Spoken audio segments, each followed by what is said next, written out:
Hello दोस्तों, स्वागत है आज की मेरी इस वीडियो में। आज मैं लेकर आ गया हूँ आपके लिए वार्षिक परीक्षा 2024 कक्षा 11 का सामान्य हिंदी का पेपर। और ये पेपर आपके लिए बहुत ही इम्पॉर्टेंट है क्योंकि कुछ इसी तरीके से भी आपका भी पेपर कक्षा 11 का आने वाला है, जिसमें सामान्य हिंदी का क्वेश्चन पेपर कुछ इसी तरीके से रहने वाला है और इसी तरीके के क्वेश्चन पूछे जाएंगे, लगभग इसी तरीके के। तो यहाँ पर आपका जो ये पेपर है बहुत ही इंपॉर्टेंट है, बहुत ही अच्छे फॉर्मेट पे बना है और जिस तरीके के क्वेश्चन अधिकतर रिपीट किए जाते हैं, जो हमेशा पूछे जाते हैं, वही क्वेश्चन इसमें पूछे गए हैं। अगर आप अभी तक इस पेपर को नहीं देखें तो पूरा सॉल्व कीजिए इस पेपर को और यहाँ पर पूरा वीडियो में देख लीजिए कि कौन कौन से क्वेश्चन इसमें पूछे गए हैं। बहुत ही इंपॉर्टेंट है।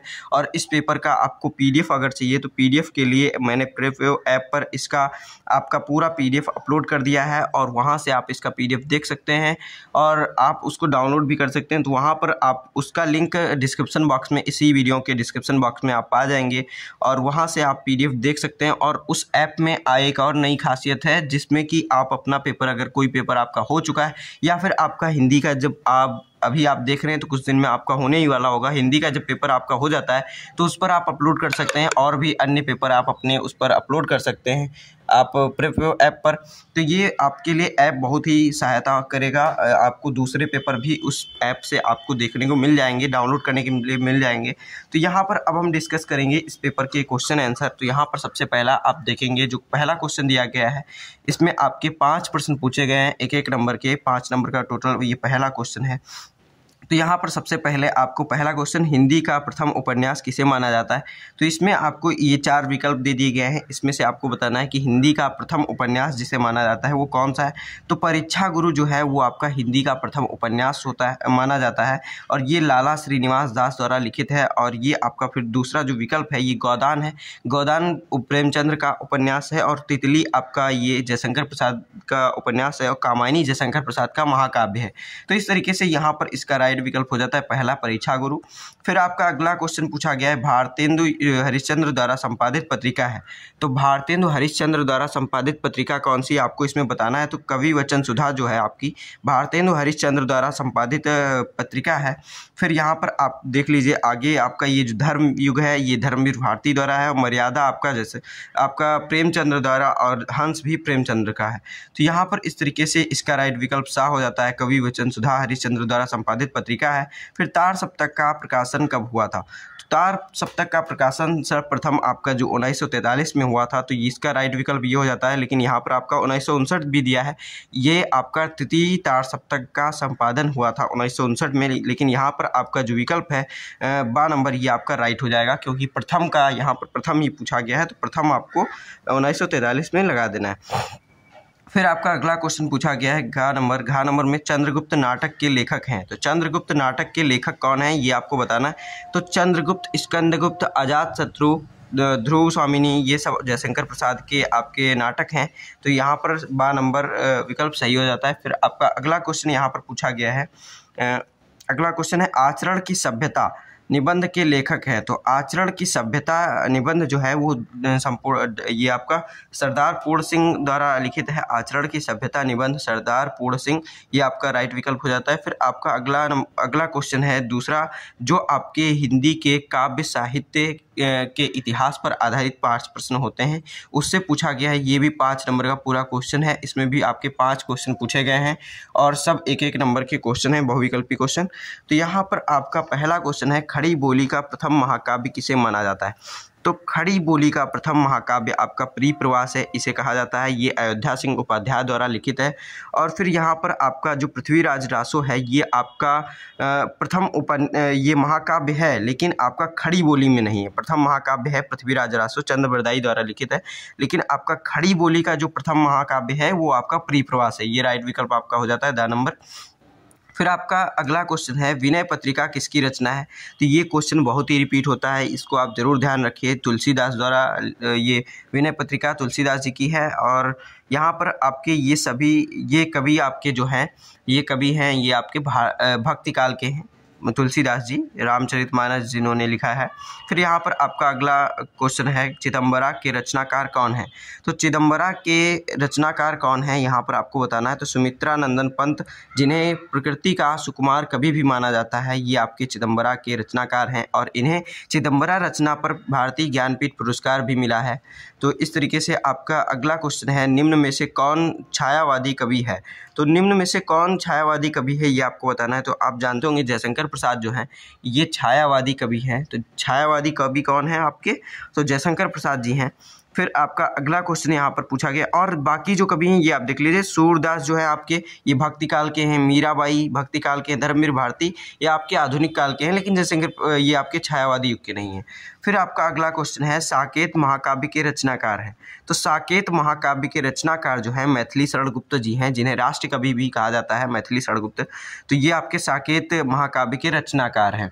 फिर आपका अगला क्वेश्चन तीसरा है, ये आपका देख लीजिए, बहुत ही इंपॉर्टेंट क्वेश्चन है, लेकिन ये आपके हिंदी के जो पुस्तक में आपके जो निबंध दिए हैं और जो आपके पाठ दिए गए हैं उनमें से आधारित है। तो ये आप हमेशा बदलता रहता है और किताब से रहता है, इसकी आपको संदर्भ प्रसंग व्याख्या ये सब लिखना रहता है। तो बहुत ही इंपॉर्टेंट ये भी क्वेश्चन होता है, लेकिन ये आप अपने से सॉल्व कर लीजिएगा। अब हम बढ़ते हैं अपने अगले क्वेश्चन की तरफ। तो ये आपका पेपर बहुत ही बड़ा पेपर बना हुआ है और अब इसी तरीके से हर साल आएगा और इस साल भी इसी तरीके का आएगा।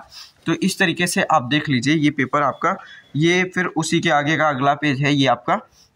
तो इस तरीके से ये पूरा आप पहले देख लीजिए, जो आपका गद्यांश दिया गया है इसको पूरा देख लीजिए, इसको आप खुद से सॉल्व कर लीजिएगा। अब हम बढ़ते हैं अपने अगले क्वेश्चन की तरफ। तो ये आपका अथवा में भी एक गद्यांश है। तो ये पूरा देखने के बाद आपको मैं आगे के क्वेश्चन जो बहुत ही इंपॉर्टेंट है वो मैं दिखा रहा हूँ। अब तीसरा क्वेश्चन यहाँ पर आपका स्टार्ट हो जाता है यहाँ से, इस वाले से। तो ये आपका चौथा क्वेश्चन वो तीसरा हो गया। अब चौथे क्वेश्चन में आपका जो है ये आपका हिंदी के पद्य खंड से आधारित प्रश्न दिए जाते हैं। 2 प्रश्न रहते हैं जिसमें से आपको एक करना रहता है। तो ये आपका एक पद्यांश दे दिया गया, इसमें से आधारित आपके 5 प्रश्न लगभग पूछे जाते हैं, उनका सबका उत्तर देना रहता है और ये 10 नंबर का क्वेश्चन होता है, बहुत ही इंपॉर्टेंट क्वेश्चन है। तो इस तरीके से अगला क्वेश्चन आपको अथवा में इसी तरीके से मिल जाएगा। फिर अब हम बढ़ते हैं अपने अगले क्वेश्चन की तरफ। बहुत ही इंपॉर्टेंट क्वेश्चन पेपर है, आप इग्नोर मत कीजिएगा इसको, इसी तरीके का आपके भी एग्जाम में आएगा। तो इस पूरे वीडियो को आप पूरा देखिए और अपने दोस्तों में भी शेयर कीजिए और वीडियो को लाइक ज़रूर कर दीजिए, जिससे कि आगे के वीडियो आने के लिए मुझे प्रोत्साहन मिले और मैं आपके लिए आगे के वीडियो जल्द से जल्द लाता रहूं। तो यहाँ पर फिर आपका 5वां प्रश्न पूछा जाता है, ये 5 नंबर का होता है, जिसमें आपको साहित्यिक परिचय देते हुए उनकी कृतियाँ लिखना है।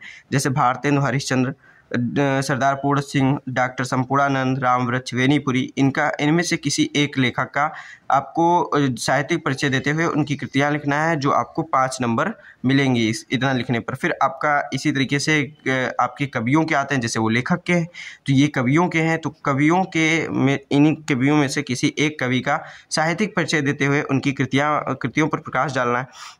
तो यहाँ पर दिया गया है सूरदास, तुलसीदास, बिहारी भूषण, किसी का भी आप एक लोग का अगर जिसका भी याद किए हैं उसका आपको लिख करके 5 नंबर आराम से मिल जाएंगे। साहित्यिक परिचय लिखना होता है, इसमें जीवन परिचय साथ में रहता है, लेकिन साहित्यिक परिचय में साहित्यिक गतिविधियाँ वगैरह बताया जाता है।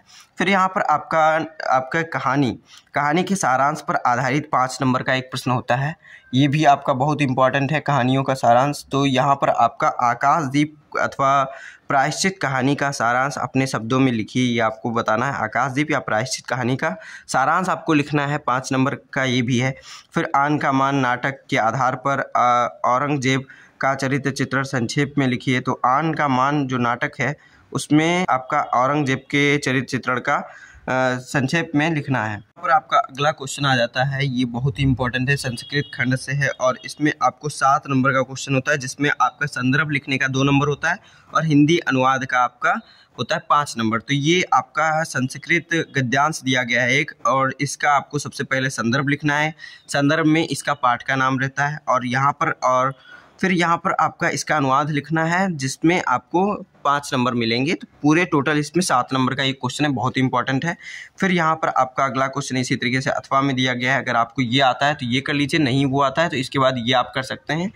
फिर यहाँ पर आपका अगला क्वेश्चन इसी तरीके से आपके संस्कृत खंड के पद्य खंड से दिया गया है क्वेश्चन, जिसमें से आपको कोई एक करना। 2 क्वेश्चन दिए गए हैं, जिसमें से कोई भी एक करके आपको, इसमें भी 7 नंबर का ये भी क्वेश्चन रहता है।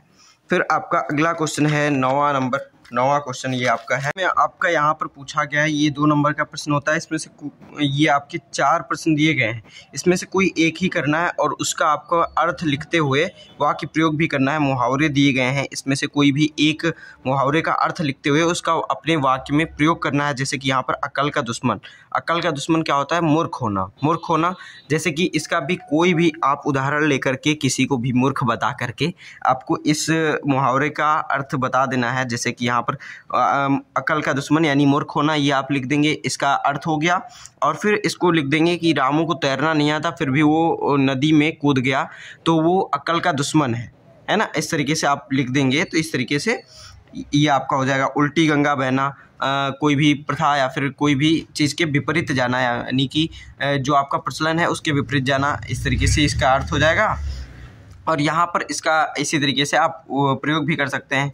और फिर यहाँ पर आपका अगला क्वेश्चन दिया गया है, निम्नलिखित शब्दों में के संधि विच्छेद में से किसी एक का सही चयन कीजिए। वाचनालयः का संधि विच्छेद यहाँ पर आपको करना है, तो वाचन धन आलयः ये आपका हो जाएगा वाचनालयः का संधि विच्छेद। तो फिर आपका अगला क्वेश्चन यहाँ पर दिया गया है, निम्नलिखित शब्दों का विभक्ति और वचन का चयन कीजिए। तो यहाँ पर आपके ये आपका नामने दिया गया है, इसका आपको विभक्ति और वचन का बताना है। इसमें से कौन सा सही विकल्प है ये आपको बताना है। फिर यहाँ पर आपका अगला क्वेश्चन दिया गया है, निम्नलिखित शब्द युग्मों का सही अर्थ चुनकर लिखिए। तो यहाँ पर आपका शब्द युग्म दे दिया गया है, कपट कपाट। तो कपट का होता है धोखा और कपाट का होता है दरवाज़ा, तो ये आपका इसका राइट विकल्प हो जाता है। फिर यहाँ पर आपका अगला क्वेश्चन पूछा गया, निम्नलिखित शब्दों में से किसी एक शब्द के 2 अर्थ लिखिए। तो यहाँ पर आपका कंचन, गुरु, नाग, इसमें से आपके कोई एक शब्द के आपको 2 अर्थ लिख देने हैं। जैसे गुरु का शिक्षक हो जाएगा, अध्यापक हो जाएगा, ये आप लिख सकते हैं। फिर नाग का सर्प, सांप, इस तरीके से हो जाएगा, भुजंग भी हो जाएगा। इस तरीके से आपका किसी भी एक शब्द के आपको 2 अर्थ लिखने हैं। फिर यहाँ पर आपका अगला क्वेश्चन पूछा गया, निम्नलिखित वाक्यांशों का सही विकल्प चुनिए। तो निम्नलिखित आपके वाक्यांश दे दिए गए हैं, इसमें से आपको सही विकल्प देना बताना है। विष्णु के उपासक कौन होते हैं? तो ये आपको टिक कर देना है। तो विष्णु यहाँ पर शायद होना चाहिए, आप देख लीजिएगा इसको। फिर यहाँ पर आपका अगला क्वेश्चन है, निम्नलिखित में से किसी एक वाक्य को शुद्ध कीजिए। तो निम्नलिखित में से किसी भी एक वाक्य को आपको शुद्ध करना है। तो यहाँ पर 2 वाक्य आपको दे दिए गए हैं। वहाँ अनेकों विद्वान उपस्थित थे, तो अनेकों नहीं होगा, वहाँ अनेक विद्वान उपस्थित थे। इस तरीके से दूध आपका बकरी दूध देता है, बकरी दूध देती है, ये आपका सही हो जाएगा। फिर यहाँ पर आपका यमक अलंकार अथवा रूपक अलंकार के लक्षण उदाहरण सहित लिखना है। तो 2 नंबर का ये है। लक्षण में आप परिभाषा ही लिखेंगे, आपका हो जाएगा। फिर उदाहरण आपको उसका लिख देना है यमक अलंकार का। श्रृंगार अलंकार और श्रृंगार अथवा वीर रस, ये आपके रस हैं। श्रृंगार रस अथवा वीर रस की परिभाषा उदाहरण सहित दीजिए। तो श्रृंगार रस या फिर वीर रस की परिभाषा आपको दे देना है उदाहरण सहित।